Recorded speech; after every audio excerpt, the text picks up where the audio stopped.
It was a warm, sunny morning.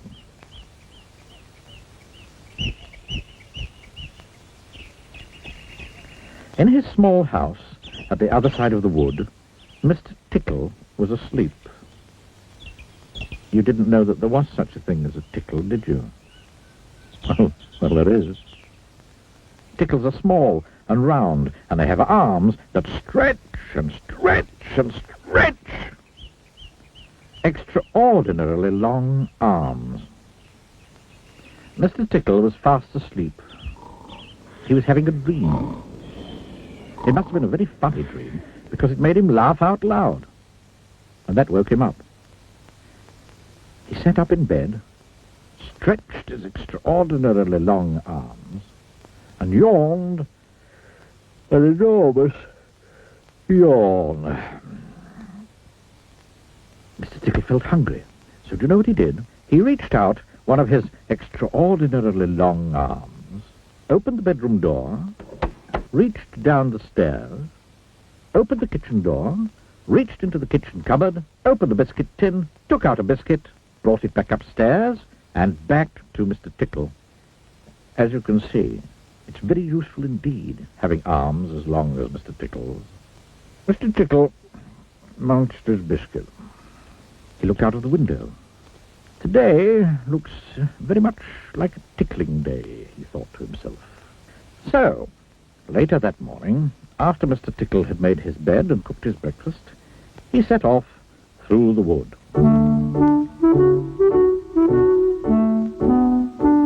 As he walked along, he kept his eyes very wide open, looking for somebody to tickle, looking for anybody to tickle. Eventually, Mr. Tickle came to a school. There was nobody about, so, reaching up his extraordinarily long arms to a high window ledge, Mr. Tickle pulled himself up and peeked in through the open window. Inside, he could see a classroom. There were children sitting at their desks and a teacher writing on the blackboard. Mr. Tickle reached in through the window with that extraordinarily long arm of his, went up behind a little boy called Peter, and tickled him on the back of his neck. Peter giggled out loud. "Stop that giggling at once," said the teacher sternly. Mr. Tickle waited a minute, then reached in through the window again. Mr. Tickle's extraordinarily long arm went right up to the teacher, paused, and then tickled. The teacher jumped in the air and turned round very quickly to see who was there. But there was nobody there. Mr. Tickle grinned, a mischievous grin. He waited another minute and then tickled the teacher again. This time he kept on tickling, until soon the teacher was laughing out loud and saying, "Oh, stop it! Stop it, over! Stop it!" over and over and over again. All the children were laughing too at such a funny sight. There was a terrible pandemonium. Eventually, Mr. Tickle thought he'd had enough fun. So he gave the teacher one more tickle for luck, and then very quietly brought his arm back through the open window. Chuckling to himself, he jumped down from the window, leaving the poor teacher to explain what it was all about, which of course he couldn't. Then Mr. Tickle went to town. And what a day Mr. Tickle had.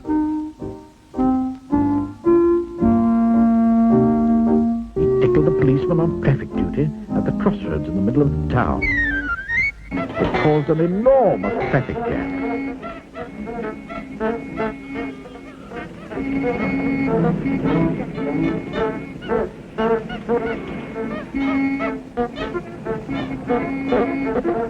He tickled a greengrocer just as he was piling apples neatly in his shop window. The greengrocer fell over backwards, and the apples rolled all over the shop. There were apples everywhere. At the railway station, the guard was about to wave his flag for the train to leave. As he lifted his arm in the air, Mr. Tickle tickled him. And every time he tried to wave his flag, Mr. Tickle tickled him. And tickled him again. Until the train was 10 minutes late, and all the passengers were absolutely furious.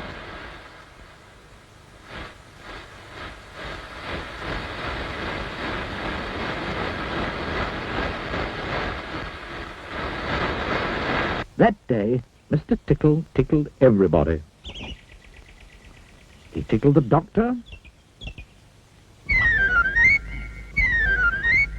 He tickled the butcher.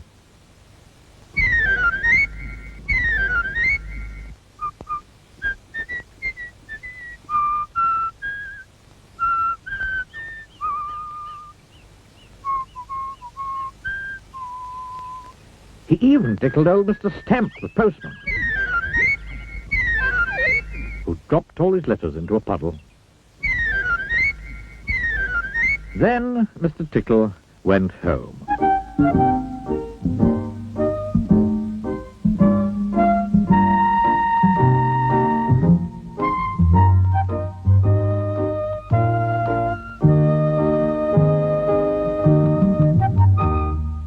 Sitting in his armchair in his small house at the other side of the wood, he laughed and laughed and laughed every time he thought about all the people he'd tickled. Oh, dear. Oh,